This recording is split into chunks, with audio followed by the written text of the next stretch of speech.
की कुछ समस्याएं भी जिस तरह से उजागर होती हैं, तो उनको भी विचार विमर्श करके कैसे चीज़ों को आगे बढ़ाया जा सकता है, इस पर बात करने के लिए मैं मुख्य रूप से यहाँ पे आई थी।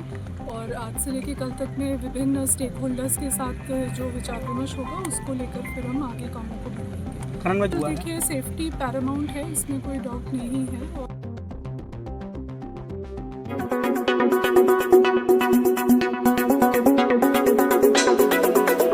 ओबरा खनन हादसे के बाद पहली बार प्रदेश की खनन निदेशक माला श्रीवास्तव सोनभद्र पहुंचे।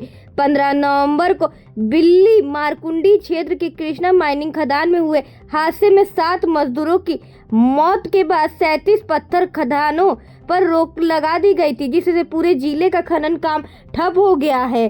सर्किट हाउस पहुंच के खनन निर्देशक ने जिलाधिकारी और अन्य अधिकारियों के साथ बंद कमरे में बैठकर की। इसके बाद उन्होंने बिल्ली मारकुंडी खनन क्षेत्र का दौरा कर हालत का जायजा लिया। उन्होंने बताया कि आज और कल निरीक्षण कर सुरक्षा मानकों के आधार पर आगे की रणनीति बनाई जाएगी। खनन बंद होने से मजदूरों की रोजी रोटी, कारोबार और सरकारी राजस्व में बड़ा असर पड़ा है। गिट्टी की कमी से निर्माण कार्य और आम जनता भी परेशान है। अब पूरे जिले के निगाहें इस दौर पे टिकी है कि क्या खनन व्यवस्था फिर से शुरू होगी या मुश्किलें और बढ़ेंगी।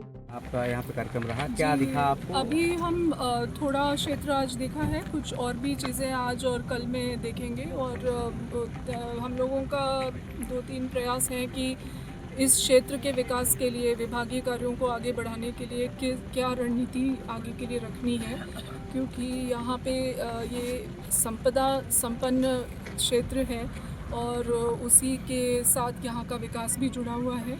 तो इन चीज़ों पर आगे की रणनीति पर बात करने के लिए और यहाँ की कुछ समस्याएं भी जिस तरह से उजागर होती हैं, तो उनको भी विचार विमर्श करके कैसे चीज़ों को आगे बढ़ाया जा सकता है, इस पर बात करने के लिए मैं मुख्य रूप से यहाँ पे आई थी। और आज से लेकर कल तक में विभिन्न स्टेक होल्डर्स के साथ जो विचार विमर्श होगा उसको लेकर फिर हम आगे कामों को बढ़ाएंगे। खनन में जो सेफ्टी नियमों को लेकर बात चल रही है, जिस पे रुका है खनन, तो क्या नया निर्देश जारी हुआ है? देखिए, सेफ्टी पैरामाउंट है, इसमें कोई डाउट नहीं है। और जो भी कार्य किए जाएं उनको जिम्मेदारी पूर्वक किया जाना, सभी पट्टाधारकों से भी हम लोगों का बिल्कुल ये हिदायत है। डीएम साहब ने भी अपने स्तर पे बैठक करके सबसे बात किया है और सबको ये सख्ती से बताया गया है कि सुरक्षा जो मानक हैं और जो नियम हैं उनका कड़ाई से पालन हो। भारत सरकार का जो डायरेक्टरेट जनरल माइन सेफ्टी है, उनके तरफ से जो अपेक्षाएं और निर्देश हैं उसका भी पालन हो। और उसको ध्यान में रखते हुए हम लोग सस्टेनेबल और रिस्पॉन्सिबल ढंग से किस तरह से यहाँ के रिसोर्स को यूज़ करके यहाँ के विकास, यहाँ के लोगों के लिए रोज़गार के अवसर बना सकते हैं, इन चीज़ों पर हम लोगों को अपना ध्यान केंद्रित करते हुए आगे बढ़ना होगा। तो निश्चित रूप से ये इसी रूपरेखा के साथ हम लोग अपनी जो कार्य योजना है और विभागीय लक्ष्य हैं, यहाँ से बहुत सारा आपूर्ति खनिज का होता है, राजस्व भी प्राप्त होता है राज्य के लिए।